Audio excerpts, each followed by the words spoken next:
everyone. Welcome to another episode of Coral Living. Today we got a special guest with us, Den Keeper, who's always checking in, like he likes to say. Welcome, Den. Welcome to the show. Thanks for having me. Good morning. I guess we've been following each other's content for a while, back and forth on YouTube, and you got some interesting insights that I'd like to we could get into here. But before we do that, I thought maybe you could just let the people on the Coral Living side of things know a little bit more about you. So what's the Den Keeper show all about? Den Keeper is basically what I feel is this late stage of being like a truther or an alternative information enthusiast. It's like it really became like what it is for me is a way for me to like make the content that like I want to see. I think that's kind of what it was for me. Like I got tired of like where truth like content was going. It's like I think everybody like that's like a truther or whatever. Like we start off with like the basic kind of like folklore and myths and stuff like that. Like the magic limo, as I call it. You know what I mean? Or the buildings. You know what I mean? And like Bigfoot and all those things. And it's like I just felt like truth in all that content just got to like a very weird place, and I just started questioning even like the truth content itself. And I think it's like it's a little bit of everything, and I try to just like question the questions, if that makes any sense. I And remember your episode yeah, on you had questioning the question mark. yeah. You remember? Yeah. That's a good episode. Go check that one out. But I have a question for you. I've heard this word used before, truther. What is a truther? Exactly. That's really something that I feel like I'm asking myself every single day. I think for someone like myself that came up like in the 90s a little bit more, I remember like National Enquirer magazines by the checkout, and I remember like this tablet called like The Sun, where it'd be like Lizard Boy was spotted over by whatever. And I think that for a lot of people, like being a truther was just a lot of like historical fiction. And it was like a fun thing to kind of question the government and get into a lot of things. And then with those things, like there's real pockets to that. Like we can get into like the US, like the things that have gone on in America Yeah. and like the legacies and the families and all that stuff. Like there's a lot to that. And somehow, some way, I think that there's been a merge with the like I guess you could call it holistic, or like let me, I gotta put it into just the way like I see things. It's like the people that are like, what is reality? The reality truthers. There's that world and like the spiritual world, Yeah. like people that meditate. I'm kind of thinking out loud right now. For me, it's like I think we've all had like we have the religious world and people that are real religious, and then you have the trickle down of that. Like I'm the type of person that was raised like you throw away a piece of food, you kiss it, you do something wrong, it's like God forgive me. It's like that kind of leftover religious like shadow that just kind of like kind of trickles down.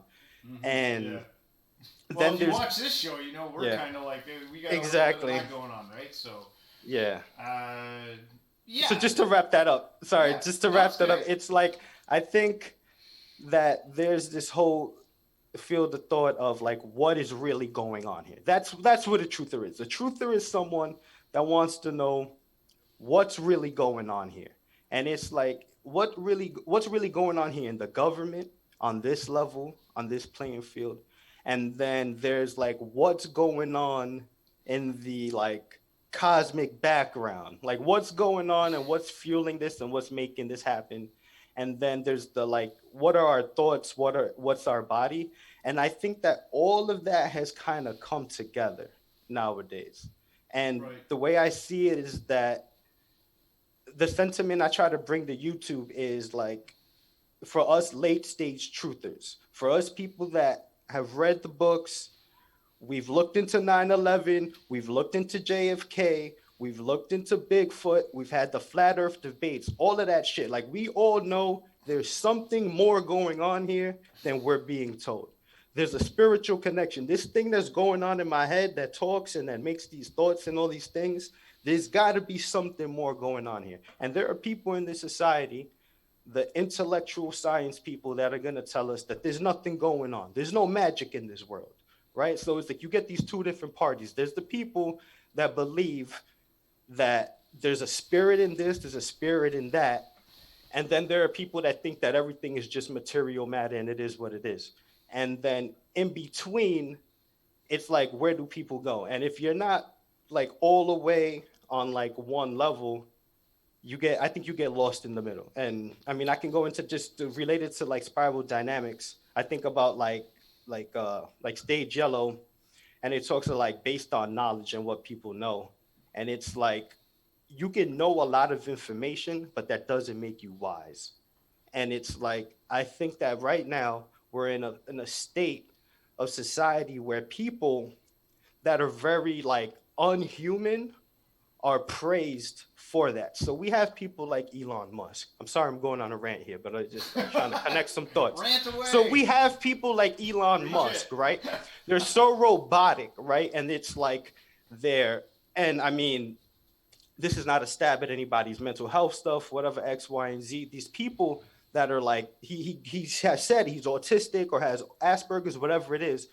There's nothing wrong with that. But what I'm saying is like these rigid people, like Elizabeth Holmes with her Theranos thing. It's like we're starting to praise these people that don't have emotions. And Elon Musk, he doesn't crack a smile, or he's like super analytical and he knows so much. And it's like, but you're not a human. Like you're not a person that I want to hang out with. And we're starting to praise and honor in society people that are not emotional, and that, oh, this person doesn't think with their emotions. And this comes down to like masculine feminine shit when people try to be like, oh, because women think with their emotions. That's a straw man bullshit argument that people make. And it's like this whole thing of like, oh, I just look at the numbers and crunch the numbers and do the code and the numbers don't lie. We honor that now, but it's like, why are we allowing people who are inhumane in their nature to make decisions for everybody else? Now, I'm not saying I should be in there either, fucking giving my spiel on you know what I mean, society either. But what I'm saying is like, why why does Jeff Bezos and Bill Gates, and this is when it turns into crazy truth or shit, why does a guy who's got really good at selling used books get to make a decision about the way people live their life? Yeah, no. Like, where do we cross that threshold? And that's when the money comes up. And sorry, I will pass the mic. I think if I have to like say what it is I'm doing with Den Keeper, I'm a blue collar spiritualist. I believe, dude, I believe in magic. But I believe that if you say something enough and have enough intent, the shit will come true. And I think that if you get 100 people in the room and they're all trying to do the same thing, those things are gonna happen. I believe in all that shit. I believe there's colors that we could smell, sounds that we could taste. I believe that there's interdimensional shit. I believe in all of that. But what I'm trying to say is, I gotta get to work Monday, 9:00, I gotta be there. And what I'm trying to say is like, I'm a dude from like the hood, the ghetto, whatever you want to call it. So my senses have always had to be much higher. So what I feel, and again, it's hard. See, I contradict myself all the time, but that's how I grow. I don't want to be an empath. I don't want to be tapped into the Akashic record. But my brothers, let me tell you something. I am. When I walk down the hood and I see shit, and I see somebody on something, and they go into slow motion, and I see the problem coming. That's from years and years of having to get through shit and doing shit. And I've tapped into that realm. I've gotten fucked up. I've done a lot of shit that I don't do no more. And I have gone to the other side, and I've seen what's over there. And it's sadness, and it's emptiness, and it's bullshit. And what I'm trying to do is talk to people that look like me, come from where I'm from and be like, yo, there is something more going on in this fucking world. But I'm not going to sit under a tree all day. I'm not going to be here, Mr. Spiritual, with the incense lit. Like, no, I'm a dude that has to get up and be at work and do a real job and be a husband to my wife and a father to my child and pay my fucking bills. And at the same time, believe in all that shit. Like, it's like I'm very hard on the truth of the world. I'm like an anti-truth or truther. I go, yeah, bro, the fucking towers, we know who did it. Him and his dad did it. They did it. They took the dude out in the limo and then they dropped the towers, bro. I can show you the information. It's right there. But you know what? What does that teach me? That teaches me. So this is what I mean. Post woke. I've seen the source code. I've seen the bullshit. But now let me use it. And now let me get a group of friends of mine together that cohere and think about the same shit. And maybe we can create a world of our own where we're happy. If these motherfuckers can do it. Yeah. You know what I mean? Yes, so that's just kind of sorry. That's where I'm at with that. You made a good point in there when you were saying, like, you know, I believe all this stuff, but I got to go to work. Like, I think that's sometimes people will look at like the teachings of Jesus or something, right? And he'll say something that seems very challenging, and it's like, you know, I don't care if it's Christ or Osho or whatever, you know, when you're elevated to a position where you're usually just sitting on a cushion all day with like devotees, it's kind of easier to project an image of togetherness and like you've evolved so far. It's like, hey man, this guy's not struggling day to day to pay the bills and running into crackheads on the street, you know, like, and I agree. I think that you can actually cultivate some of the, like, I guess you'd call them like spiritual gifts or whatever from kind of coming from a rough place, you know, like who's to say that there aren't enlightened warriors out there that have, you know, their intuition has skyrocketed from trauma rather than sitting on a cushion all day, you know, bloviating about whatever. There's like so many things you said there. I tried to remember as much as I could. But you killed it. That was quite the intro. I was like, you stole the show. I mean, I read Siddhartha when I was in high school, right? And it really it really opened up a lot in my mind. Like back then, I wish it would have opened up a little bit more. But like, it was these different stages of his life. You know what I mean? And going through all these different things. And then I remember seeing like Forrest Gump too. And like just this idea of like being at all these pivotal times or just trying to experience everything. But back to like Siddhartha, I remember like him going from like rich to poor and all these different stages.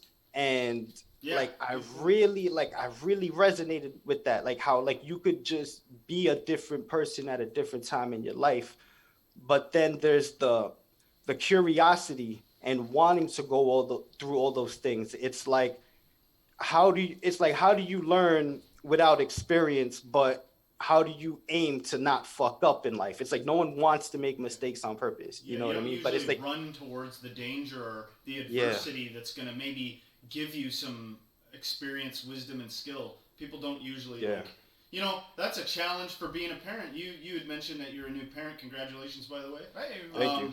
But when you're raising your kids, that's a real concern, is that you kind of want them to have some adversity thrown their way so that they can build character and everything. But you don't, you know, you're not going to like toss your kid into the swimming pool when they don't know how to swim and be like, sink or swim, bitch. You know, like you want to give them a good life. So. Yeah. Absolutely. I mean, something like you mentioned too about like community harbor and stuff like that. It reminds me of like toxic positivity. There's a lot of that. There's a lot of people. Did you coin that term? Oh no, that's all over the place. There's it's like femininity, toxic positivity. Yeah. How many more can we do that with? It's like there's these people that just like I feel like they feed on a lot of that negativity. And then they start and then they start doing that thing that one of your videos I watched I really liked, and you were talking about like, you know, pay attention to what you're saying. I think it was the video on mantras and stuff, and that thing where a common turn of phrase now is like, I'm dying or I'm crying and all this stuff. And when you're doing that toxic positivity thing, it's like, hey, are we still being objective here? Are we still like actually looking at truth because we value truth above Yeah. getting along? You know? Exactly. Yeah. No, I totally relate to that. I mean, there are people that start platforms like to relate to like video games and stuff like that. You'll see certain platforms where it's like, oh, I'm trying to harbor a community of positivity and you know what I mean, speaking out on depression. And it's like, so what you're really trying to do is round up a bunch of sad people to come feed your nonsense. And Yeah. it's like, That that's the kind happens. of shit that rubs me the wrong way with what I see online with a lot of different things. Where it's like everybody wants to like try to virtue signal and do the right Oh thing yeah. Oh instead yeah. of actually doing the right thing. And with the wordplay, that's something that was important to me because you know it's like I know a lot of people that are into hip hop, into rap, all these things, and it's like that's poetry, and that music hypnotizes us. And what people say like becomes like the truth. It can become your truth, and it's like we can talk about truth because I have a theory on what the truth really is. But like people, like you said, people will say, "Oh, I'm dying. I'm dying," when it's like it's supposed to be something funny. It's like, Yeah. "Oh, I'm crying." It's like, no, you're laughing, and then people won't even do that. And like that's kind of what I was getting to in that video. And there's just what like in the truth of the world, they have like that stuff where like people will be like, "Oh, don't say bless," because it actually means be less. So there's like Oh this whole yeah. You can like get a little OCD about everything, yeah, right? there's a whole thing with that. And that was something where I felt like it needed to be spoken on. Like with the truth, it can be a lot of different things. Like it can be fun. Like I like to do that. Like you can find words that are like that and it'll take up your time. It's like playing a crossword puzzle. And it's kind of But like yeah, magical if you can, you yeah, know, if you understand the power of words and how they influence people's conscious and subconscious mind. There's a little bit of power there when you start playing with them and Repetitively going over because you see that people like do that in man. mainstream news. They repeat the same words Yeah, over and over, yeah, it's trigger not by words. accident. And every news station's doing the same on the radio. They're all saying the exact same words. Here's one. Have you ever met somebody that every time you talk to them, they're ostensibly being very polite, but they're always framing your situation in a negative light, like, "Oh, hey man, I heard that bad stuff happened to you," or "Oh, that's adorable that you're trying to do that." Like everything is framed. They're using like a evil black magic. I don't care what anybody says. That's what they're doing, and they know what they're doing, and it's to frame you, and it's like bullying. It's like subconscious bullying, really, in my it really opinion. is. I don't know. It really is because words, they're just trying to like open up a doorway in your mind. What we're speaking right now, which is words that are keys to unlock a certain feeling. Like a cookie is a cookie everywhere in the world. It's just a different way to call it. And then that brings me into what I sometimes think is truth are these constants. So like hunger, no matter how you frame that feeling in words, hunger is hunger. Yeah. And that's what I believe is the truth. I think Taking a that dump. desires are truth. Yeah, these are truths. It's Like these true. are You can't avoid it. it Unless you has don't eat, I guess, which you'd and have to then avoid hunger. and that's how we get finessed because it's like people don't want to be embarrassed and it's like if you know that no matter what people need to fucking take a piss or wipe their ass, they're going to need those things. Now The great humanizer. you're not going to be able to Equalizer. sell a lot of pants to people that live in a place where people don't wear pants. So Yeah. you can't capitalize on that insecurity because insecurities and all those things, that's what I Yeah. think are truths. I think truths are actually certain feelings and that when you know how true something is, like what the stock value of that feeling is in a certain place, you can control people. So when people want a lot of things because they come from a place where they don't have it, you can capitalize on them with their insecurities and with material shit. But when you go to places where people have a lot of money, it's a little bit more affluent. I know these people, I've been to these places.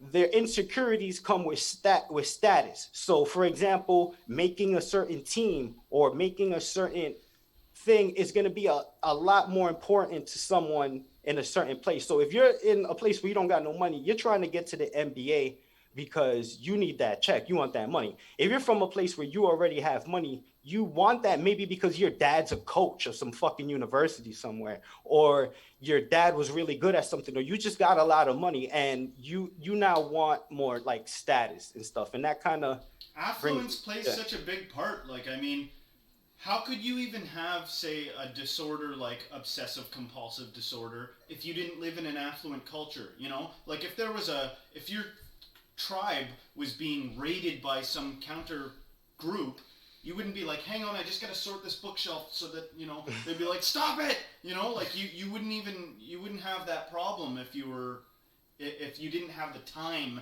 to be caught up with nonsense. Yeah, and you're right, it's like you're not going to be able to sell the same stuff to, like, take shaving, the way that we groom ourselves, right? Like, girls got to shave their armpits. What point in history was it that they put that cultural meme into our heads, and now it's like, ooh, like a totally natural thing that happens? Maybe it was like a razors company that was like, we're having trouble selling razors, like, take out an ad saying that, you know, armpit hair is gross, and now we're stuck. And now we got to do this unnatural thing, and it costs money, and, you know, how many things like that are there that people just, you know, take for granted? Like, were the apes doing that? Were they pulling armpit hairs off of each other? Like, I don't know. I'm locked on armpit hair. I think with the body grooming and stuff like that, I think it has to do with like disease and sickness culture. Because think about like the 80s, there were like 80s and 90s, there were like crazy like outbreak, you know what I'm saying, like HIV, AIDS, stuff like that. And I think that maybe that made people want to be, this is a theory, be a little bit more cleanly in certain parts of their bodies. Yeah. And I think that It's more that's one of those reasonable things. You see, it's those truths. It's like people like 200 years ago were like throwing their shit in the street and like there were germs everywhere. But as people start to know and find out more about these things, they get more worried about it. I mean, I know this with my daughter like all the time where I argue with my wife where it's like there's a kid like on the side of like a river in a patch of dirt somewhere who's fine, who's fed and chilling, and it's like we're constantly wiping everything down, and it's like I'm pretty sure kids have gotten by with a little dust on the I counter. actually have that problem. I've got obsessive compulsive problems, and it's the most annoying thing in the world because it's so damn stupid. It's such a time waster. Yeah. And so I wish I didn't have to deal with that, but I do. And I'm, you know, of course that went crazy over COVID, and you know, until I lightened up about it, it's weird. I don't know. There's some things that are just absolutely futile that I can't believe I get consumed with trying to deal with. That I'm sure it's obsessive compulsive issues. You've been pretty quiet, man. Yeah. Well, you guys are making this easy for me. You guys are like you guys are killing it with your good conversation. Yeah. The OCD thing. I think that kind of relates to the religious trickle down too, because okay. You see, let's dissect this whole mental health OCD thing. People use mental health terms as euphemisms. Like people people will just compare something to some shit that's an actual problem that people deal with. People be like, oh my God, my OCD is kicking in because I need to retie my sneakers. And I get that too. And like I said, with any thought and any idea, I am a flip flop. That is me. I can agree with one thing one day, disagree with it the next minute, whatever. So the thing of like OCD almost kind of being because of privilege, I agree and disagree with that. Now I see myself now. I'm at a point in my life where like, you know, I got nice shit. I work. I have the ability to have things. So I get obsessed over like my setup, my desk setup. Like if my mouse is not on the right side, I'm exactly and I want my shit. Fuck, my wires are everywhere. I can't believe all these fucking wires. It doesn't look like the sexy setup when I Google it on the shit now. But now on the other side, I dealt with OCD as a kid, and I think it was like an echo of a lot of superstition. So the like don't step on a crack stuff. And then in my household, just having like not like sort of religious, just like, you know, kiss the food if you throw it out. You know, don't split the pole. Well, if somebody plants in your head, they plant it in your head. If somebody says something like, well, you know, if you're not absolved of all your sins, then if you were to die right now, you'd go to hell. You know what I mean? And then you're like Exactly. walking around mumbling to yourself, praying for forgiveness for every little tiny thing you do. And then God forbid somebody comes along and says, oh, did you know there's an unforgivable sin? That would be cursing the Holy Spirit. What about the sense of control too? That like people, I find people who are more OCD, it might be they feel like they have a lack of control in their life. So the things that they do, the little things that they can put in place, gives them a sense of control in their life. Maybe. Yeah. Yeah, I don't know. That's probably a good way to, I don't know. No, I Tie totally that in a agree bow. with that. I totally agree with that. I think people try to find those things that are like gonna like that talisman or that thing that's gonna like that lucky charm, whatever it's gonna be, that's gonna help them get that thing done. And it's like I said, like the OCD thing. I saw it happen to myself as a younger kid because like you said, like not having that control and thinking and wondering like what is it that I can do to try to make this situation better. You know what I mean? And I think that we attach to that spiritually, and that makes me think about like, you know, what is truth.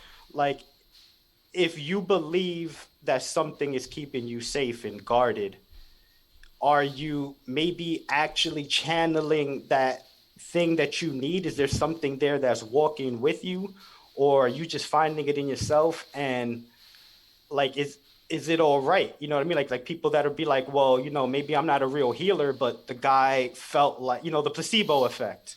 And like how much of things that we do are like the placebo effect. That's what I wonder about a lot of times. Yeah. What's even needed to do versus what's a complete waste of time, you know? Yeah. Yeah. You had a bunch of questions that you sent me. Things that you. What is a was it a YT truther? Is that a YouTube truther?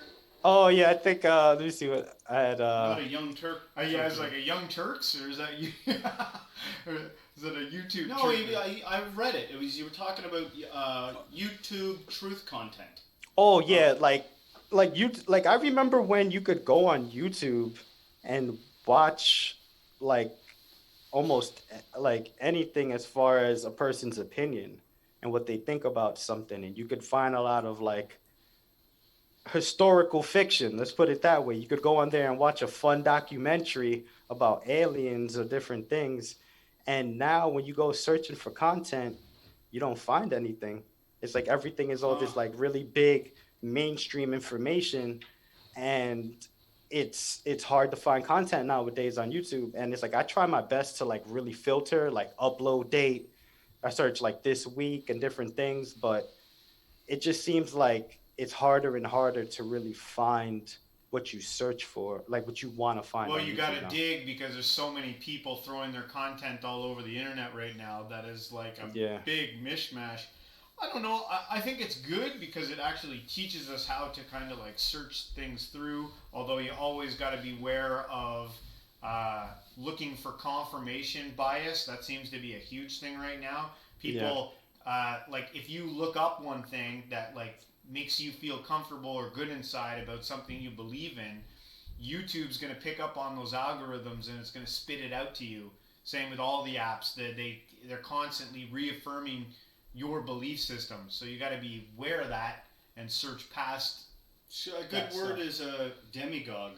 And think about the people that are literally probably sit down and are like, what is something that people probably want proved right? And then they make a website or content as a demagogue, literally just,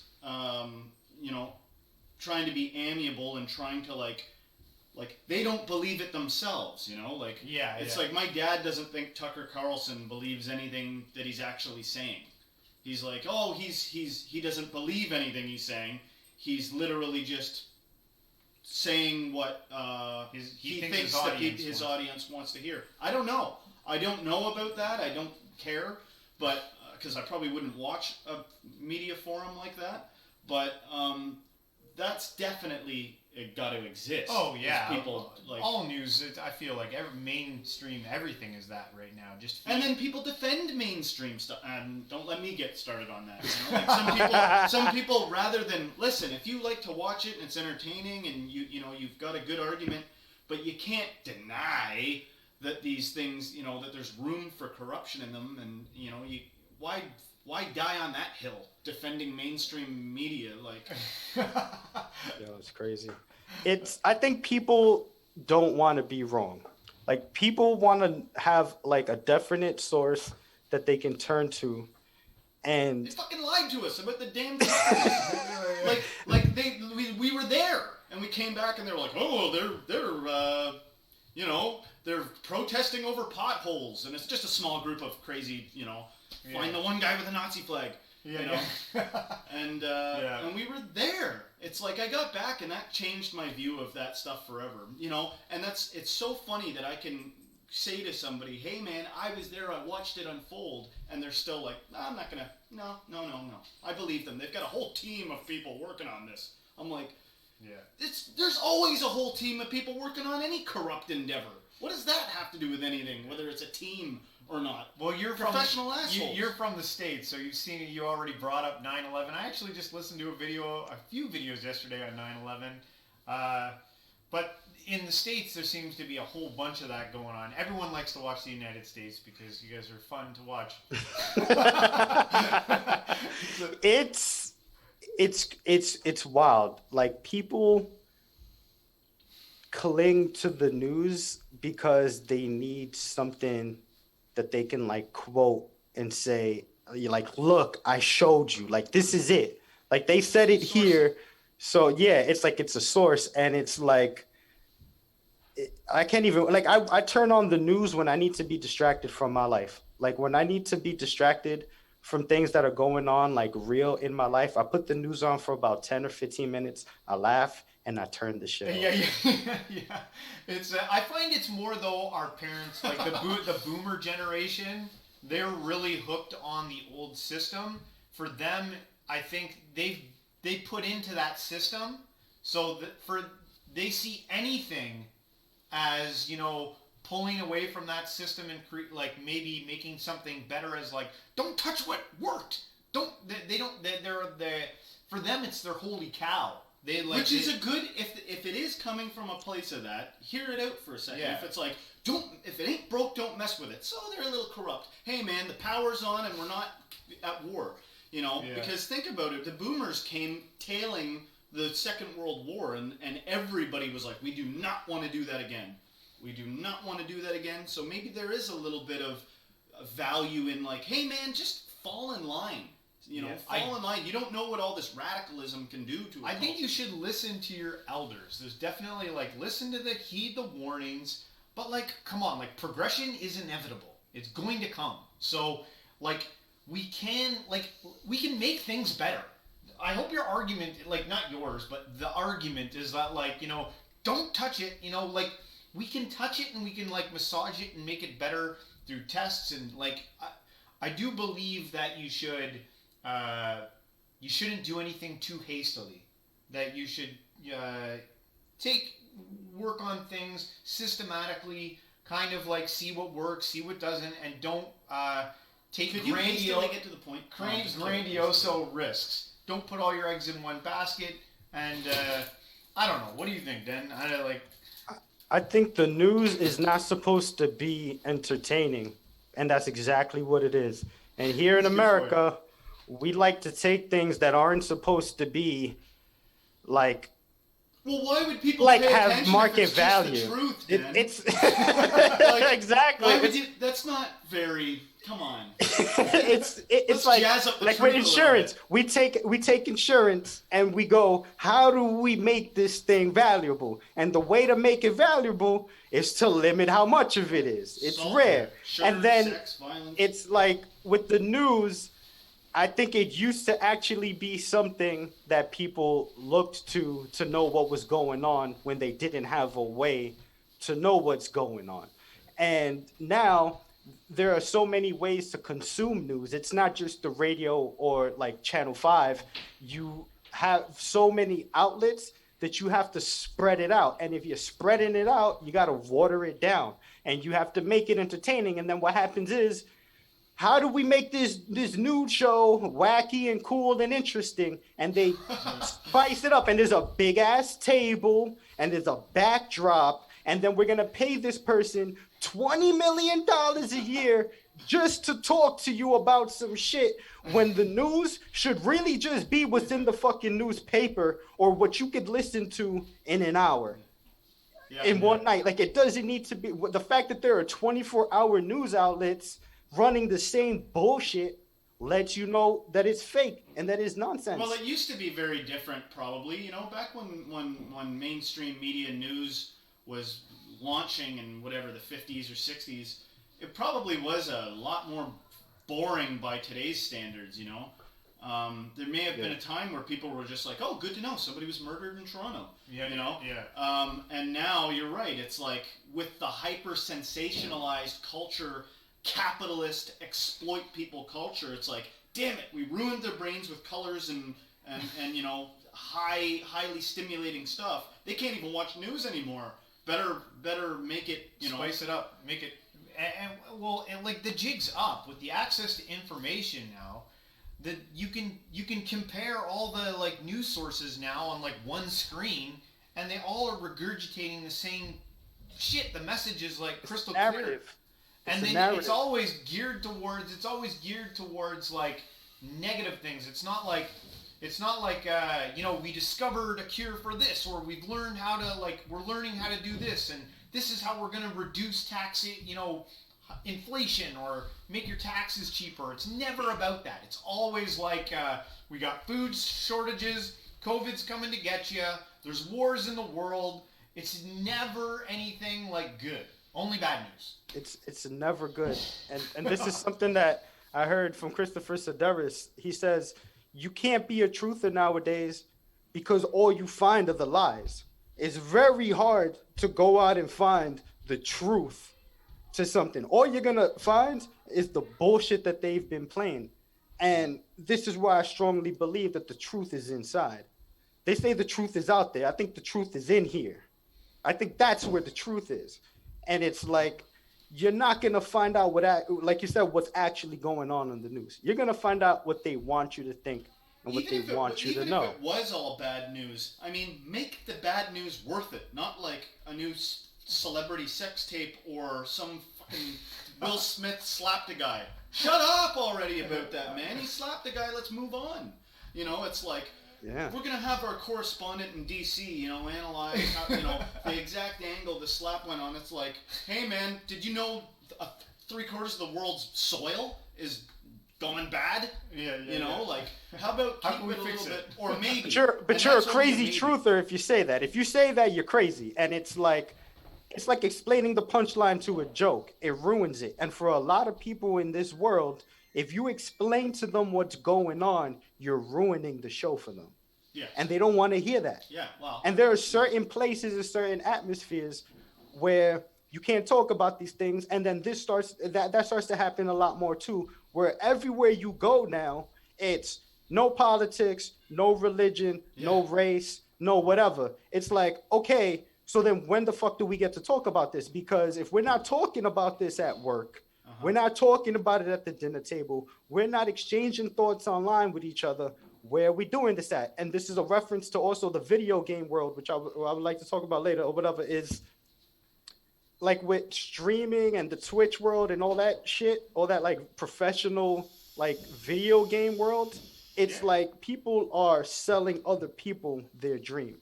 And it's like the support for that shit, I think, is in a very like weird place too, because it's like you have, I'm trying to piece this together. It's like you have,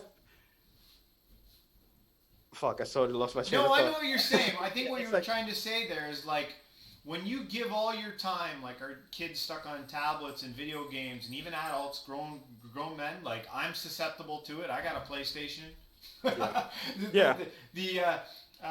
The more time you give to this fantasy world, you are giving your creativity up to live through someone else's creativity dream the thing that they've done, right?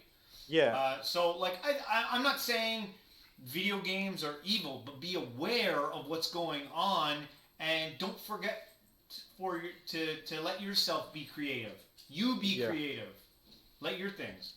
I think what I was getting to was like the different atmospheres of where people can talk about things. So like for example, like in the video game world, whatever, I'll see people, they have like Discord, or even on YouTube, people have a Discord, and it's like I've got into people's Discords, and they're like, all right, no politics, no religion, no this, no that. It's like, so then what the fuck am I here to do?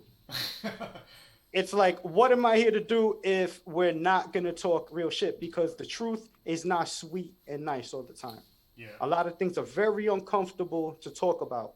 And if we're not talking about these things, I don't think they get better. I don't think that if we just stay quiet about it, it's going to just go away. And like with toxic positivity and all that, people will be like, oh, positive vibes. Like in my home and shit, like, yeah, positive vibes only. If you want to think about that, but that's just not the truth. It's not going to always all be peace and love all the time. And I think that being angry is something I see as a privilege. I think the ability and the right to be able to complain about stuff is important. Some of the things that I love the most on YouTube are people just like angry yelling about stuff nowadays. Like even if it's some shit I don't agree with, it could be somebody saying some foul shit. Yeah. But I will listen to it because they're passionate, and they're being honest, and they're letting me know where they stand. Yeah. I would rather a person let me know where they are than lead me in. A quick note on racism and what real racism is. People talk about racism a lot. A real racist will not let you near them. A real racist, if you are not them, and this doesn't mean any particular person that is a supremacist of that thing, truly should not let anybody around them. Now, put up your flag, pull up your shit that says you don't want me around you. I can respect that. Most people don't do that. What they're going to do is they're going to get into positions of power and they're going to fuck people over. And they're going to make choices and do things that keep people down. That's racism. So it's like if people want to go and say and talk and do all that negative, crazy shit, they need a place to go do that shit. Because the secret, unspoken racism and negativity and evil and devilishness is the actual problem. And like when people talk about, sacrificing babies and children, you can take that any way, which way you want. There are literally people that are fucking taking the lives of small people, like children. I don't even like the words to escape me, but this is happening in this world somewhere. Now, like there are also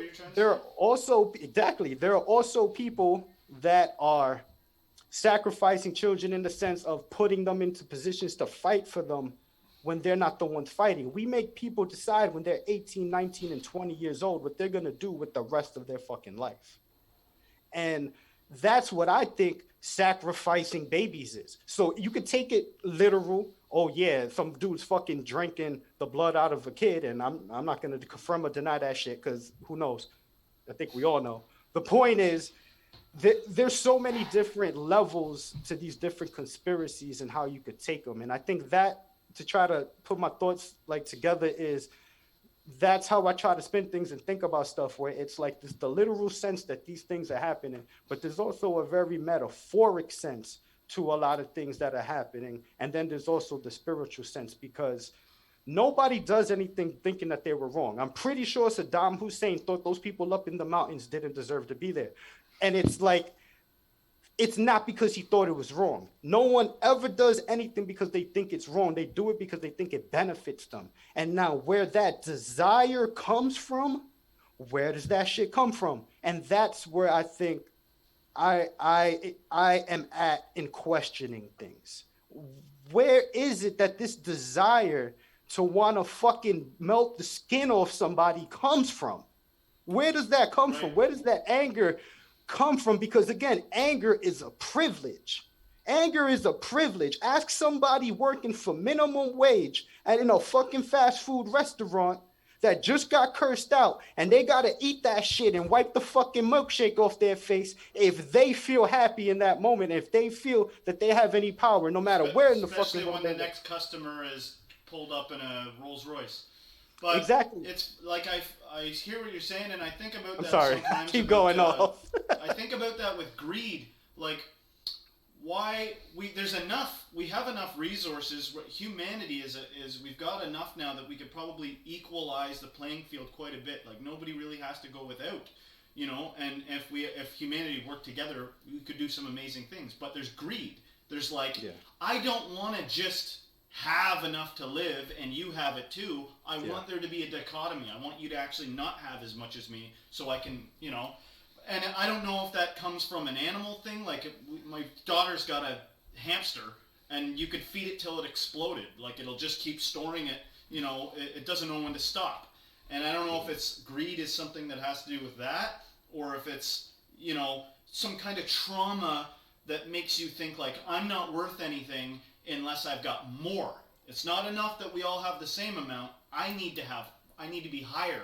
That could straight up come from somebody's effed up parent being like, you're worth, prove that you're worth something, trauma came from their parent and their trauma came from their parent. And then if you don't break the cycle, you're never going to be okay with some kind of evolved, enlightened, intelligent culture where we actually can share. We watched the fucking Care Bears growing up. Why can't we get along and share?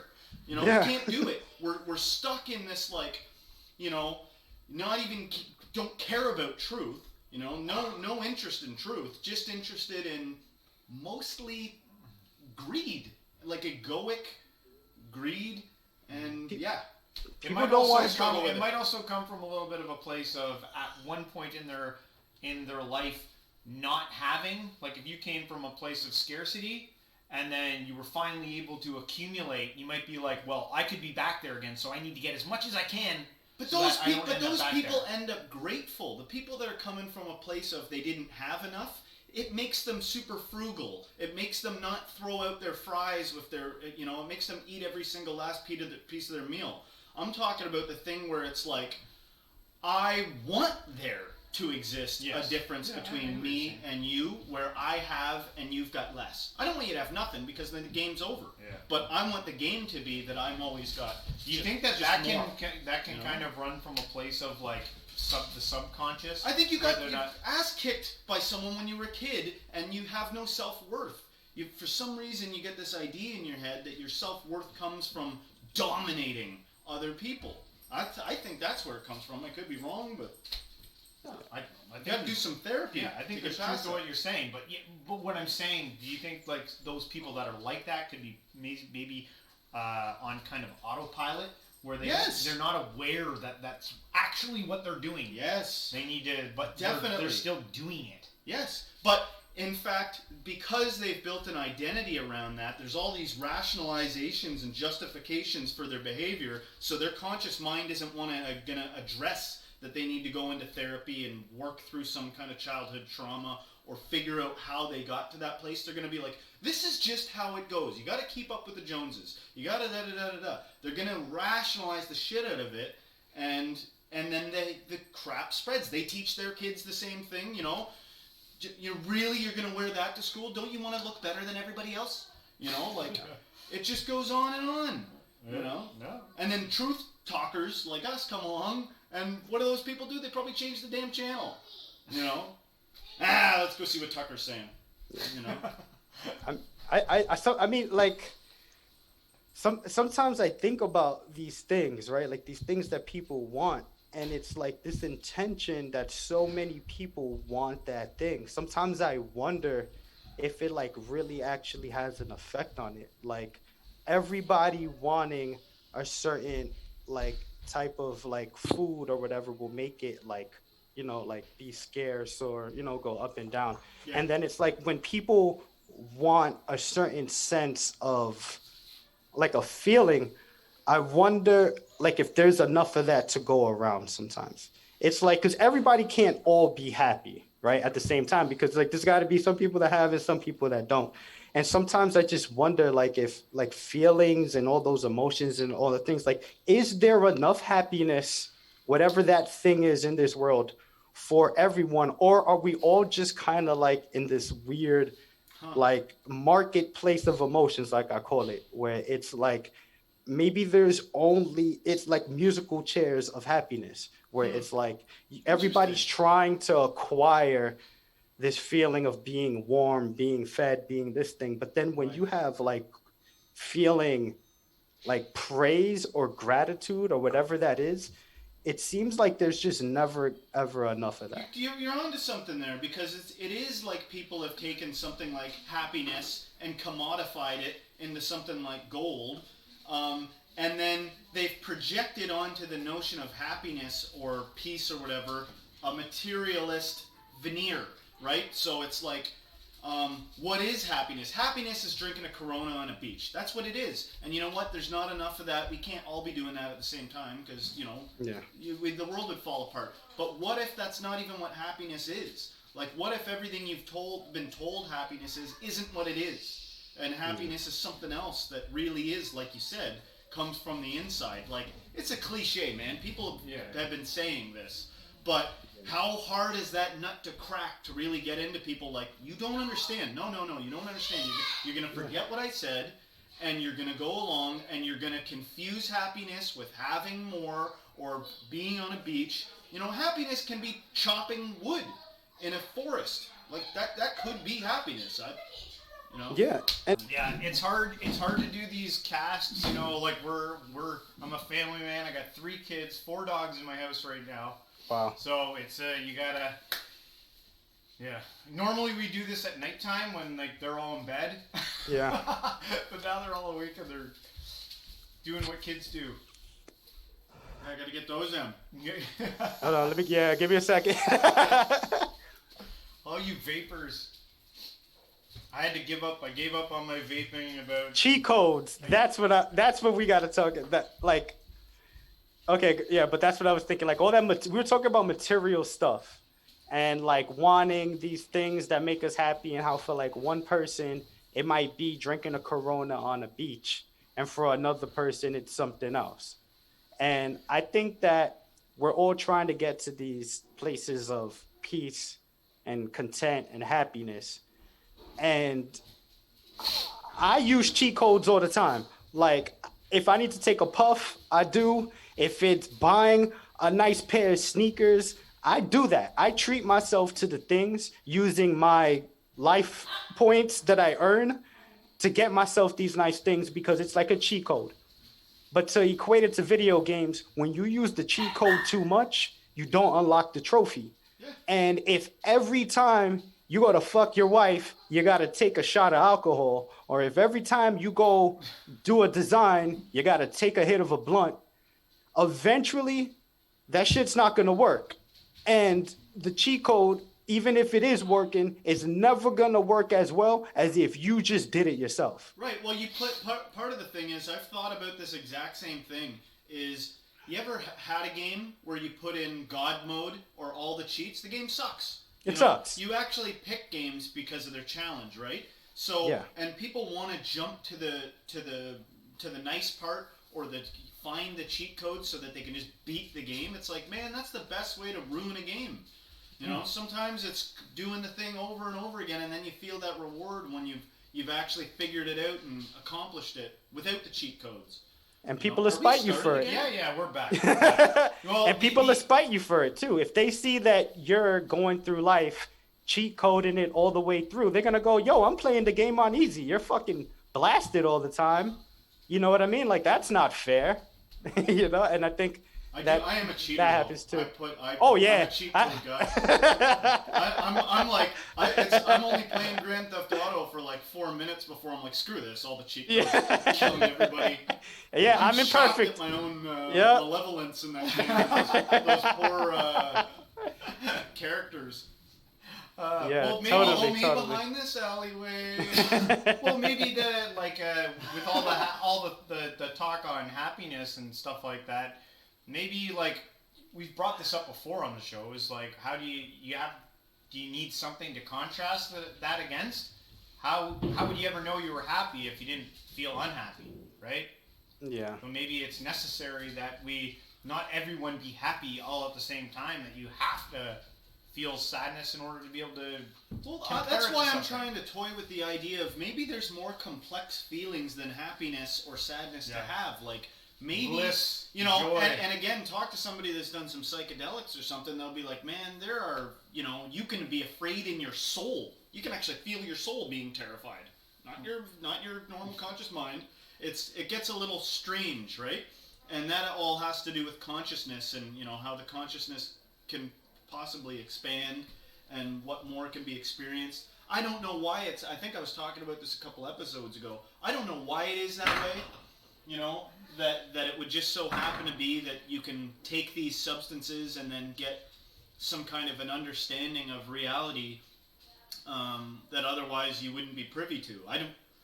Everything's already weird, so go figure. Sometimes that's like in a video game, finding a mushroom that makes you bigger, or whatever, Yeah, does that make sense?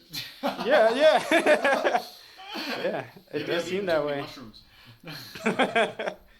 It's like, the thing of like there needing to be bad for there to be good, and for it to kind of hold it up against something else. Like I think about irony.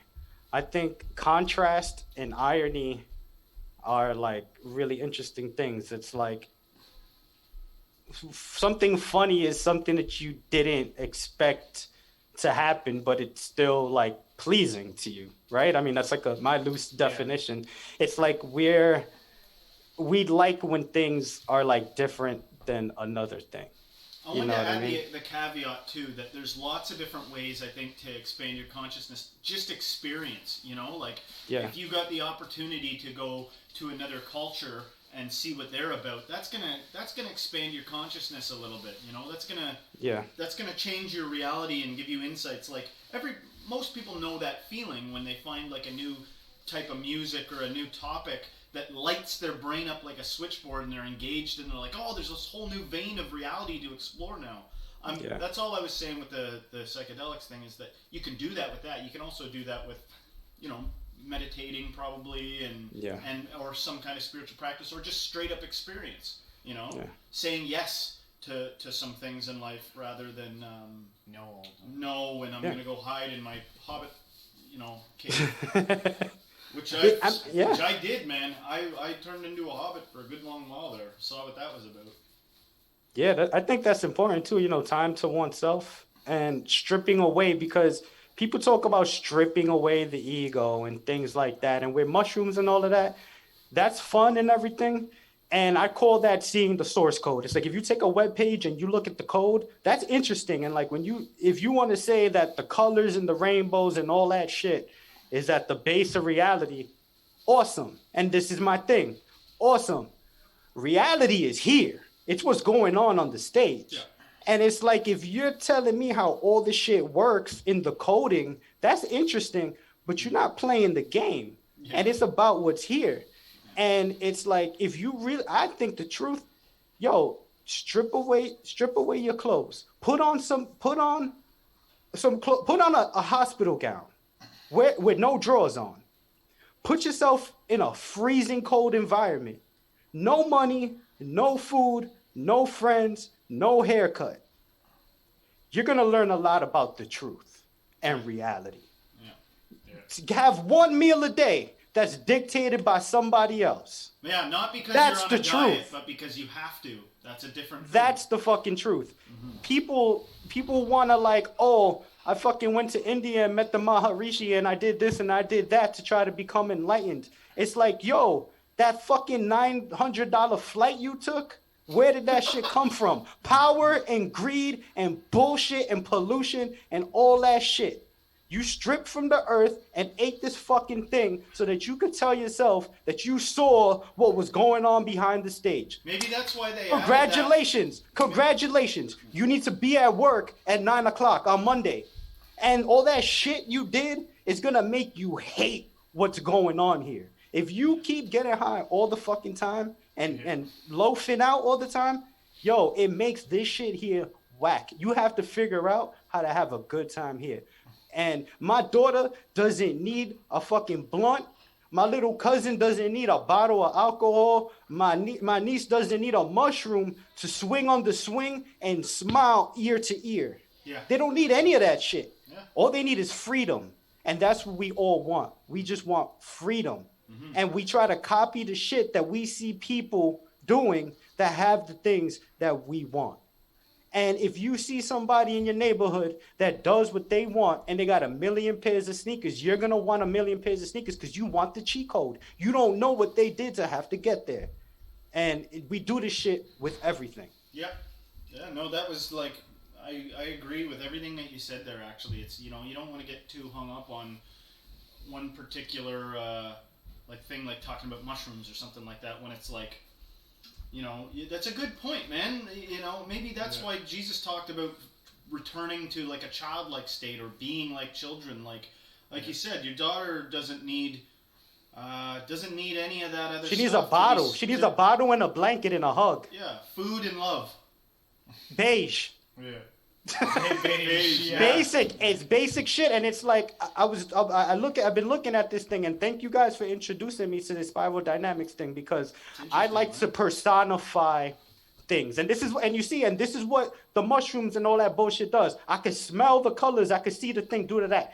All that's possible to do. All that's possible to do without that bullshit, and it's personifying things, and I think this exists like with the color, like beige. I know it's just like a model for things and that, but just to quickly try to go over it, it's like the basic survival that needs the food, water, warmth, rest, sex, and safety. You look at a person that all they need are those things, and we look down on that. We look down on a person that's like, well, I'm saying generally speaking, not necessarily us, but you know, like that stage beige of just needing the very basic things. It's like we can argue to the end of time, is that happiness or not? Because it's like, shouldn't we just be able to stop there? But it's like, we know that there's other things involved that we want out of life and to get these things. But I think, like, for example, when I needed to, like me and my wife, when we first got together, whatever, it was like the basic needs and all that stuff we already had. I already had all of that taken care of. But then it's like growing up, I was in a situation where the people around me were struggling with beige. So they couldn't even think about getting to these other fucking stages of their life because it was basic survival shit. And it's like, and then they talk about purple. It's the tribes, the spirits of the nature. Again, I won't hang up on this too long, but it's like, and wanting to do things together and together. And it's like that jump from 1 to 2 is like, I think it's 0, 1, and 2. It's like going from nothing, which is the possibility of having anything, and then 1 and being alone, but that not being the same, not being enough. And it's like that personification of things, you know, whether it's numbers or colors, like that really resonates with me a lot when it comes to like how we are as humans. And just that, I think what I was trying to get to with the spiral dynamics thing is that I find like in my relationship, me and my wife, we're struggling for more of like a spiritual foundation. Like, okay, like Blue. We want to be like the boys in Blue, the police out there. They're the ones that enforce the laws. They love the rule book. They want to enforce that. Me and my wife, we've had to work and follow the rules and do all that shit so much that we kind of want the rule book, because we like the fact that it's like, if you pay the rent on this day and you go to work at this time, this is what the rule book says. And we like that because we know how to master that. Because we come from places where people don't know how to fucking do the right, not all, but too many people don't know how to just do the right shit and follow the fucking rules. And we're not perfect either, all right? You know, that's another thing. Like, but the whole point is, like, in our jobs and stuff, we like the rules, and we're very blue with like our jobs are. We're not the types to be very like risk-taking and trying to change things. And when I work around people that are always trying to shake up the industry. And you know what? Why don't I do what Elon Musk does, which is like question why we do this? And it's like, look, there's always a different way to fucking do something, but we're trying to constantly progress and keep things going. Yeah. So even if you don't like police, you should be grateful they exist. Exactly, and there's a reason for rules. Yeah. And it's like, and me and my wife, like, since we're not very strong religious people, we have noticed that it's missing, and I noticed that it's missing. That there's not enough of a foundation of what we kind of hold ourselves to. We're very laissez-faire, or whatever you want to say, just like we do whatever. And it's like that's not always good, because when you don't have a rule book, other people can't hold themselves to your rule book. So if I say, so the person who goes, just to make a church analogy, the guy that's like, yo, I go to church every Sunday at 9 o'clock, you're not knocking on his door at 8:45, because whether you agree with him or not on that church, he has set a foundation for himself. And it's like I've noticed me and my wife need to say that it's like, no, Wednesday night is gym night, and that's it. And there is no fucking changing nothing else about that.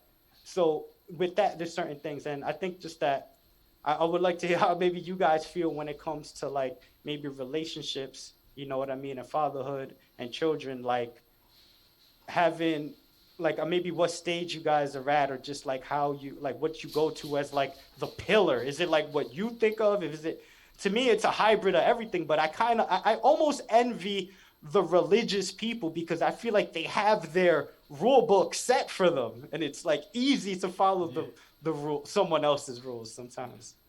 It's hard. It's I think I've got definite like weaknesses. I got things that I excel at, and my wife, she's got things that she excels at, and we try to play off of our strengths and get our weaknesses, out of the way.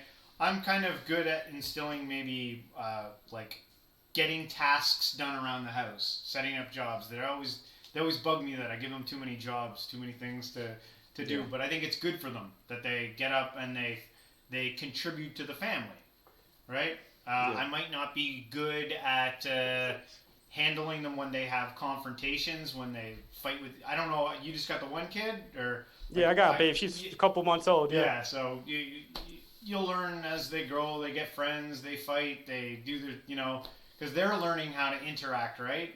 I'm not so good at like settling their disputes. So my way of dealing with them is to give them tasks to give them busy hands, and I think that kind of keeps them out of trouble at some, on some level. I don't know. What about you? I just feel like I guess the point I was trying to make is that like I think it's harder than ever to have like a rule book, because there's so much information out there, and it's so much easier to like diffuse from different cultures and different things. Like I believe in like meditation and things like that, but that doesn't make me like a Buddhist. Like I do kind of do what I think a lot of millennials do, where I kind of cherry pick from everywhere and kind of make my own thing, and that gets seen in a lot of different ways. You know what I mean? Some people will see it as like, oh, you're just this millennial person with their head in the clouds that doesn't have like a foundation, and then other people will be like, oh, that's great that you can kind of do a little bit of everything. And it's just, I don't know, there's no answer, right? Why not try to like dabble and try to find what works with you? How are you guys supposed to know if you just do the same thing you were taught since you were a little kid, and it's just do it this way, that's the only way to do it, and do it till you die? What if that doesn't work for you? You gotta try, sample out, some things. For me, it is. I started it with the like. In a nutshell, the way I parent is like, my love for you is unconditional, and for good behavior, it's incentivized. Good things happen when you're good, and when you're bad, bad things happen. You know what I mean? Like if they're hurting each other or something, or lying to each other, or that sort of thing. If their room gets out of control, messy, it's like on Saturday, it's like we got to use up this Saturday to clean the dang room because it's so out of control. But I try to reward them for good stuff. I don't know if that's going to be a good thing in the end, but we're on a brownie point system, so if I give them a task to do and they do it well, they get some points which add up, and then they can use later for like a present or something like that. I try to incentivize them to do the good things. And then other than that, it's just like basic morals, like... Yeah. I don't know. Yeah. That's what I do. Yeah, I definitely think like I'm very like beige in my fatherhood, because since she's so young, I can only focus on those things. It's like I play with her, I give her love, but it's really she just needs food, water, warmth, rest, you know what I'm saying? And safety, you know what I'm saying? Not the other thing yet. You know what I'm saying? But it's like she just needs that. And then it's like I feel like in like maybe my relationship with my wife, it's like when we were dating, it was like kind of red, right? It was like and just kind of going into that too, like that whole like to relate it to like the red pill world, right? People talk about red pill, and red pill is like realizing that you've been like controlled or whatever, and it's like fuck all of that, right? It's like no, I'm like my individual person, and that like I should be like higher up, and that like I'm a man, and that women are like not gonna control me, and like you know those alpha dog fucking idiot assholes that you have online. Pickup. Yeah. You know about that? Huh? Like those like dating coach guys or whatever. Yeah. Oh yeah, that shit is bullshit. Like, and I dived into that for a little while too. Like for like a good month, it was the whole like, oh yeah, women wait at the finish line while we climb up and do. And yo, there's real shit to that too. There's a lot of real shit to that. You know what I'm saying? But it just becomes bullshit. To me, the whole pickup culture thing is if you're like emergency case like 911, you've got no social skills, you're ridiculous, then maybe get into that and build up some confidence a little bit. But it peters out fast when you want to have a sustainable, fulfilling, full relationship. That crap doesn't work. You can't be like, I'm giving her the ice treatment. You know what I mean? Like, what are you doing, man? You know, like you live with this person. It's not gonna work. Yeah.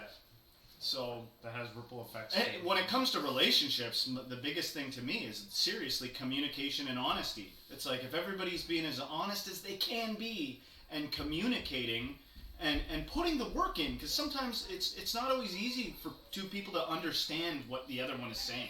You gotta like hash that out, you know. So it does take work, but the dividends are worth it. You know, pickup is like. Pickup to me is just about coming out of your shell, you know, and learning that I can get people to like, I can manipulate people if I. Because when you're a young man, you start off I don't know if anybody will take me. My voice is changing and I'm covered in acne. You know, when you're when you're young, like a young man, you don't know any of that, and you got to try something. So you got to be brave, and you got to go out into the world and be mysterious, so that people get catch people's attention. So we are limited on some time. So there's one question I was curious about that I wanted to get to before we are done. Is you've mentioned this a couple times. Are you a flat earther? I am not a flat earther. You are? I am not. Oh, you're not. Okay. All right. Okay. So we're gonna go. I'm gonna go deep. I'm gonna try to. All right. I'm a square earther. I believe that anything you go looking for, you're gonna find information to support it. Yeah. That's what I believe. I believe that if you are under the impression that the earth is flat, there is a wealth of information I know. It's ridiculous. to prove it, and I think that there's a wealth of, again, like if you want to make the feeling of what is being convinced, there's no way to paint that. What is conviction? It's a state of mind, right? To be convinced of something. Now, if you want to, I think there's plenty of that out in the emotional marketplace. I think there is so much of that out there floating around that doubt, like I think doubt is a thing. Like I think doubt like enters and leaves people, and it's exchanged and we share it. And it's like, hopefully you have it when you need it. But I think the conviction, the ability to be convinced, is this thing that there's unlimited of. And if you fucking want to believe some shit, it's going to become real for you. That'd be a neat thing to try, is literally run an experiment. Like, I'm going to pick the craziest thing and try to believe it. Like, pick something like... You can. I'm going to pick leprechauns, and I'm going to try to find evidence. You find folklore about it. You find some guy on the internet that's like, oh, they definitely exist. you know, and this is where you got to go to find one, and you'll go to that place and see a little shadow, and you'll be like, I think I saw one. You know, it won't be long before you're like plagued by leprechauns, you know, that don't even exist because you built that up in your mind. Yeah, and like the physical shape of the earth or whatever in those things, like I believe that we are in a reality where around earth works for us. Like whether it's like actually like real or not, that agreement has created what this is and what we have around us, and that is the thing to believe. Now, quickly on flat earthers, I love flat earthers. These are people that what they're trying to say is you've been fooled. They, the big they, are lying to you. So I can get that sentiment. You see, like I can receive that from somebody and know when somebody just really cares. And most flat earthers are people that have been lied to or something has happened to them and they just really want to wake other people up. A lot of them are full of shit and just trying to sell you a t-shirt. But there are genuinely people out there that are just like, yo, they like I care. And that's why I enjoy listening to it. Because again, I can listen to anybody who just have you seen the documentary, the Flat Earther I've seen it. I don't know if I've specifically seen maybe the one you're referencing, but I've watched hours upon hours upon hours. I found it a little sad. I found it sad sometimes because some of these guys like lose their whole life and they've just, you go into their garage and they've got charts and diagrams like explaining, and I'm like, dude, it's not worth it. It doesn't even matter if the world is flat. Let it go. And that's what I'm trying to help a lot of people with, I feel like. And it's not that I'm trying to cure the world or do this or do that or anything, because, again, like, I have a lot of crazy beliefs. Okay, you know rapid fire then. Past Flat Earther. You reference they a lot in some of your videos. Who are they? They are, it's two different people. It's the elite. It's the people that are in power. The deep state people it's the people who have lived lives where they haven't had to connect with people, yet they've been put into positions where they control people. People that are in these high positions of power have control over, like I live in New York City. I see thousands of people every single day. There are people who have not seen that many people in their life, and they control people on that scale. So just really quickly, it's the elites that are in power that are essentially inhumane people. And it's also a field of energy that worries about itself and not everyone as a collective. It's a spirit. It's a spirit and a group of people. That's what they are. Yeah. Interesting. All right. Pandemic or scamdemic? Or it's a real it's a real sickness with marketing and greed put around it. Yeah. It's both. It's both. It's definitely both. Yep. Yeah. No. I could go into the rapid fire moon landing. The whole shit, all the marketing, all the fluff, all the everything we've seen, bullshit. Fake. I do not believe any of it. I do believe that we've been there, but it's not what we saw Neil Armstrong do. All that shit is fake. We probably go there every single day. Who knows? But I don't think it's that far away. I don't think the moon is as far as they say it is. I think the shit's right there, and I'm pretty sure we've been there. But the fluff piece they give us about it is fake. Dinosaurs, bullshit. Dinosaurs, fake. Dinosaurs are fake. They don't know who shot the guy down the block 2 weeks ago. You're not telling me what happened on this planet 1 billion years ago. Dinosaurs die, no source. It's bullshit. It's fake. I don't believe it. I think that there were prehistoric animals on this planet. I don't think we know what they looked like. And all that shit you see in the museum is baloney. And it's been proven that that shit is all fake. So. Oh. You're like only the second person I've ever met that doesn't believe it. I worked with a guy once that was like, dinosaurs aren't real. And I was like, there's only like 2 people I've ever met that think dinosaurs aren't real. I think again, like I think that all these occurrences and big major pieces and stories that have happened, 9/11, JFK, all that stuff, was carried out by elites that are inhumane. But I believe that the emotion inside of our brains, the greed, the callousness, those things come from somewhere. And wherever that thing that's being fed into our reality is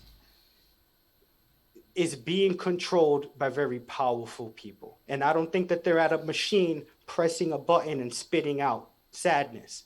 But I think they understand that our emotions and our feelings and our thoughts come from somewhere else. That's a scary ass thing though, because I've thought about that before. Like, oh my god, like what if there is like a clandestine group of whatever powerful people orchestrating all this, and you know some of the insights that folks like us come to them, like what if this is part of the plan? That there's like a fringe group of people, you know, that are like, it's all the Matrix, you know, or then wouldn't it be that you're so controlled already that even what seems like a novel or unique insight is part of the exactly what they wanted to happen? You know, why would they allow certain types of truth to exist? That's too deep. Yeah, because I don't believe that. Yeah, like I don't believe they're like coding reality. I just think that they understand that there's more to reality, so they control people. It's like, again, a lot of this stuff is stuff. I don't know. Do you guys watch Doctor Who by chance? No. Okay, never mind You gotta that. get around to Have it. you ever? Are you familiar with Bill Cooper at all? No. Big name in the conspiracy. Well, anyway, I have to mention this. It's the light and the dark. It's the fight between the light and the dark. And we all want to be awake and alive in the light, and the light brings us out of the darkness when we're scared. And again, on a metaphoric and on a physical level. And the person that knows how to start the fire and control the fire becomes the first priest, becomes the first ruler. That's the first red pill. The person that comes with the fire and leads you out of the darkness. And it's like our whole lives are just based on that and trying not to be fucking not die. And we rely on the people that feed us that. So that person, that magic man, it's like in Wizard of Oz. He's not really magic. The elites are not printing and scripting reality in a machine somewhere, but they know that people's emotions are a certain way, so they control that. But again, it's that frequency and that greed has to be coming from somewhere. Wouldn't it just be the most obvious thing in the world that, like, after you'd acquired, like, unlimited amounts of wealth, you can do anything you want. Now all that's left is to preserve it. And so the best way to preserve the place that you're at is to make sure that no one else can get to where you're at. Right? Wouldn't that be like the simplest, like, I don't know. But the thing with these people is that they're not climbing to where they're at. It's not like every single person starts at zero and then gets to this other point. It's like a lot of people are starting off at a certain point and then going higher. And then most people just start at a point and end at that point too. Yeah. And I think people like us, we see things differently and we have certain privileges and time to like examine these things. And I just think like we're special people. Like it's just, like I said, I know people that are fucking brain dead. It's like their life is get up, and you want to call that an NPC, whatever. It's like, there's no room for any of this stuff. And it's like, so where does this come from that I can sit around and talk about these things and connect with people, and that I have, I think, what is it? The thirst for like wanting to connect, because that's where I'm at right now. Like I've realized that it's like at my job, I'm very like, I guess turquoise, whatever. It's like, I don't talk about politics. I don't talk about shit, none of that, because I know what I know. And I don't need to prove that to nobody. I used to go to work and try to, other jobs and try to tell everybody about 9/11, and it fucks you over. And then you end up nowhere because you're reading the scripts of people and they're playing the script. Yeah. And it's just like, I think with my spirituality, and call it content, call it whatever, because it's like most people are invested in a far want more that connection. Facile game anyway. I want to connect with somebody. I've realized that I have there is an ego to this spirituality that I have because it wants to connect. This thing inside of me is at a point where it's tired of being by itself. In my house, I got my shit locked down. In my job, my career, my education, these things are solidified. In my spirituality, it's hungry to connect with other people, because my entire life I've been in this world where I feel crazy. And it's like, yo, and like I said, we didn't talk too much about it. It's like I said, I see shit, I hear shit, you want to, whatever. It's like, I have a crazy heightened intuition. I will hear things sometimes that tell me not to go somewhere, and people will call that crazy, call it whatever. It has saved me. It saved my life, and it's like I'm on here trying to connect with people, and I guess the question is like, am I crazy? Am I the only person thinking this shit? And I think that a lot of us are starting to feel that, where it's like people will say, "Oh, going quickly into words like, oh, you just want validation." It's like, yeah, you have, and like understanding feelings. This is something I came on YouTube to do also. It's to take feelings and not stigmatize them. So, oh, validation. You just want validation. Yeah, guess what? Validation is pretty cheap. A lot of people, when they go, oh, these girls on Instagram just want validation. No, they want your money. They want you to buy the lip gloss and the bullshit and the this and the tummy tea and all of that. If it was just validation, that would be awesome. If there was a website where the currency was thumbs up and that's all it was, it would be a wonderful place. But we know that it's about ads and bullshit and everything else. So understanding that validation is actually a pretty easy, good thing to do. And now another thing like jealousy. To be jealous, what is jealousy? People be like, especially men, oh, I'm not jealous, I'm not this, I'm not that. I'm like, yo, if you see somebody in a big ass house eating a steak 3 meals a day, and you have one egg to get you through the week, and you are not jealous of that person, you're broken. Because jealousy is what allows you to desire and want and to be possessive. Ain't nobody gonna hold my baby. No one's gonna do shit like in my house. It's like that jealousy allows me to stay on point with my shit, which quickly takes me to staying closed-minded. This open-minded bullshit in the spirituality community, to me, is nonsense. My mind needs to be closed. I need to know what I know, allow shit in when I need to, and keep it contained. If I'm open-minded, you're gonna lead me to some shit I don't want to fucking do. That's what a fool is. A fool is very open-minded, that sticks a pipe in their mouth or a bottle in their fucking arm, a needle in their arm. It takes a very open-minded person to do stupid ass shit like that. And then, so these are the things like with the wordplay and this and that. And then the last one I need to touch on is judgment. People will be like, judgment-free zone. I don't like to judge. Listen, I have to judge every single person that I let into my circle. I have to judge every single person in my life. And that's what allows the people around me to know that they're safe when they're around me, because I judge. I don't pass judgment. I'm not going to sentence you to death or sentence you to bondage, but I have to judge every single person around me. And if I don't do that, I'm a fool. And I'm not being protective of what I have. So those are just 3 words when it comes to mantras and things like that. The first thing that you said, where you're like, I need validation. I can't remember if it was Timothy Leary or Terrence McKenna. One of them said, like, way back when the world was becoming a little more interconnected, a catchphrase was like, find the others, because there's not, even back then they knew it was not everybody, right? Even back then there was probably people that were, superficially a hippie, but, were still not in it for the truth or something, right? And so I agree that same story as me, man. Like going up through high school and then going into the work world, it was like I'm talking about stuff and I'm interested in stuff that not many people are resonating with, and they, and everything's a lot more facile. You want a little bit more depth. But the other thing was about open-mindedness. You take a pretty hard and fast stance on open-mindedness.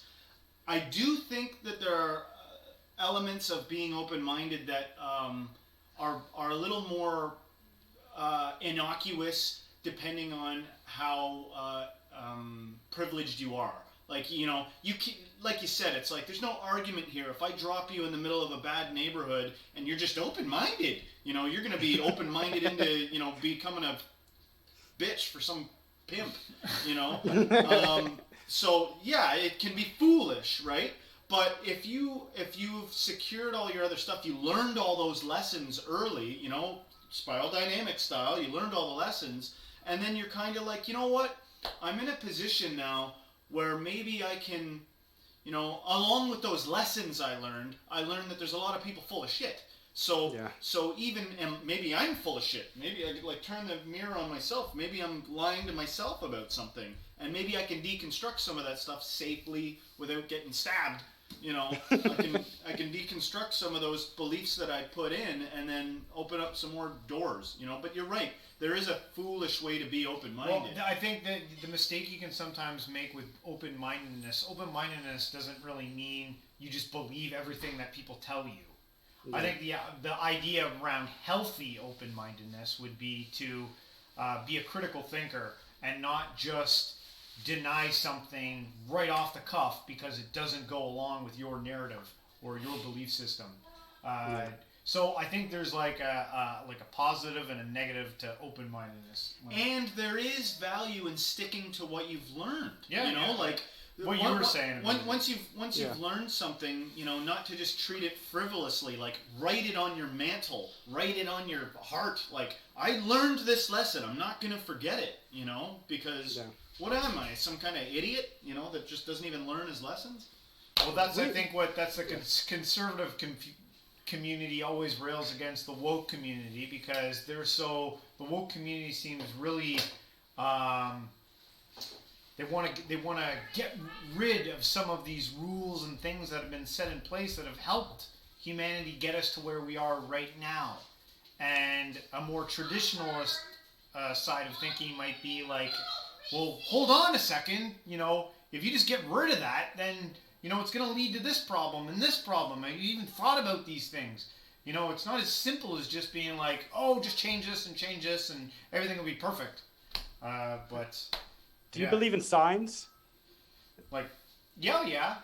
Like, do you believe that like the world we live in, reality, will tell you some shit about what's going on? Oh yeah, like. You know what's really neat? I'll just say a quick little story. I heard a guy. I was trying to learn about sigils, magical sigils, and this guy told a story where he pulled this technique from. He had heard it from Grant Morrison. I don't know if you know who that is. He wrote the Invisibles comic book, and he's a big magic guy. But he pulled this technique, and it's called like a shaman's walk, where you'll go into a town or a city that you're not quite familiar with. And you'll walk around as if the city's communicating with you. You go into kind of like a fugue state. You go into kind of like a trance-like state, or just whatever feels spiritual and connected to you.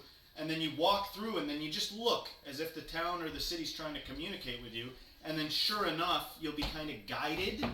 I've done this before. Like the collective conscious. Yeah, I've done this before, and it took me somewhere. I believe that wholeheartedly. I mean, strongly in my heart. I call it the technology. I call it trying to find weed in a neighborhood you're not from. You look around, you look for the guy on the corner. You know what I mean? There's ways to get what you need based on the surroundings and reading it. And the only term I can come up with is the technology. I believe that there is a field that we can't see where essentially these like infographics live. And you know how people always say, man, I wish I could see every time I drank a soda. I wish I could see every time I flushed the toilet. I think that there is somewhere, everybody uses computer terms nowadays, but like, you know, the hard drive of your brain or whatever, it's like, I think that all these things are actually recorded somewhere. And people might call it like the Akashic record or something, but I think that there is an actual field, and I see it. This is my testimony as a crazy truther, that I can weigh and see things. I can take my hunger and I can look at it using the technology, and I can say to myself, this is not hunger, this is boredom. You want 24 wings with buffalo sauce, not because you're hungry, it's because you're bored. But I can also see when like I'm being wrong about something. So it's like knee-jerk reactions. I can be like, yeah, my knee-jerk reaction is fuck those motherfuckers. But then I know that the real answer is I need to be compassionate and do what I gotta do. And I think that field or wherever it is, you weigh and compare and contrast things. is really something you could tap into. And I think that it comes down to like with the collective conscious and all that. I think that if you make an infographic of where you are, and maybe it has something to do with astral projection or something like that, which is something I'm very into when it comes as a survival mechanism of growing up in a troublesome home, the ability to escape oneself. Me and my sister have the ability, we would close our eyes and wake up and it was the next morning because we would go into, you go into deep REM sleep or whatever you call it. I can close my eyes and wake up and it's the fucking morning. I just go out. I go out. And it's because of the noise and all the shit that we were dealing with in that trauma. So it's like, I'm sure there's a scientific explanation. You take me to a doctor, they're gonna go, oh, that's childhood trauma, X, Y, and Z, blah, blah, blah. Call it what you want. Yo, I have a gift. I have the ability to know when shit is going on because I have heightened senses. I can go, I had an occurrence happen with me where I was around somebody and I was like, why does this guy have a turtle shell? I saw him, he had a turtle shell. And call me schizo, cold with me, whatever the fuck you want. I pay my rent on time. I have a wife, a kid. I am a functioning human being. I'm not suicidal, for the record, to the guys listening in the van. I'm a regular dude. I saw my homie walking down the street and he had a turtle shell. And I said, yo, why are you in my head? I'm like, why are you inside of a turtle shell? But of course I didn't say that to him. And he was walking like he had a rugged exterior. And I asked him what happened. He said, nah, nothing happened. And I kept pressing him about it. He goes, yo, I was on the other side of town in another borough. And like, I got into some shit with my girl's dad. And like, yo, they had me cornered. Like they had me cornered in there and like, blah, blah, blah. And I got nervous, but I got out of there. I held my own, whatever. And I was like, so that's why you got your turtle shell on right now. You're worried. You have a tough exterior around you. Yeah. You stuck your head inside your shell, but you're still inside the shell. Come out the shell, you're safe now. And we chilled and he calmed down. And he was like, how did you know something was wrong? I'm like, yo, I used the technology, bro. I know I can personify feelings. I can take a feeling and weigh it. And I can go, yo, I want a PS5. And I can make a statue. And the statue is poking out this way and it's ugly. And I'm like, why is this statue so ugly? Because it's an ugly feeling. But when I look at the love for my daughter, it's this beautiful vase that can't be broken. And it's because I can personify these feelings and I'm talking like, I'm not trying to sell nobody shit. Nothing I have is for sale. I don't have a self-help book. I don't have an ebook. I don't have nothing. I'm just a regular dude that's looking for validation that there's something more going on in this fucking world that we don't know about. Was he actually wearing a turtle shell or was this No, he was walking down the street and he was so nervous and upset about what happened. And I saw it on him. I saw him and I said, no, I didn't say it out loud, but the vision I had was him walking with it was like a turtle inside of a shell. Yeah. And when I again, it was a visualization of the sense that I got from him. Yeah. So I'm not I didn't see him walking around with a fucking shell. In my head, when I put his feeling on into the printer, it printed out a shell. Like I don't know how to explain this shit. Whatever it is. I'm sorry, yeah, but that's just some shit that happened. But no, yeah, like cool. I just definitely think that there's something more going on here, and that these feelings that we have, there's something more to them. There's definitely something more to them. All right. Well, I've got to give my house back to my family. Gotcha. It has been great. We've had a good talk. We've gone about an hour 40 here. So. Yeah. No, it's been really good.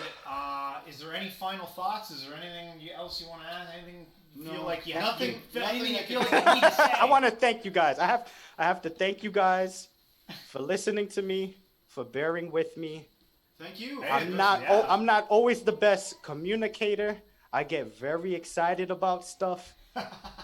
When I get into this thing, I talk too loud. I'm sorry if I cut you guys off in the middle of you talking. No, it's great. There's so much stuff just that I've been waiting to get off my chest. And this is just, I hope, a step in the right direction. And I just, like I said, I'm not perfect at these things. I'm not always great, but I have a lot on my mind that I need to get out. And I'm just trying to connect with people and figure out what's going on here and end this defamation of questioning reality and truth that's going on with people, where they think that if you're talking about the truth, you're talking about storming some building, and that's not what we're talking about. We're just saying that maybe there's something more going on here, and what can we do with it? Like, that's really where I'm at. And again, just bear with me, man. I'm a passionate New Yorker. Thank you. Well, it's been great having you on the show. Thanks for coming on the show. If you've watched it and you liked it, I will leave a link in the description here for Dan Keeper's show. You can click on that, see what he's all about, what he's got going on. If you liked the episode, don't forget to hit the subscribe button, the like, the share, hit the notification bell. We got all our stuff also in the description box. So maybe we can do this again sometime down the road. We'll see where things go. You've been a great guest. So we'll see where things are at in the future. And everybody, until next time, sit with us, Dan. Stay spiritual!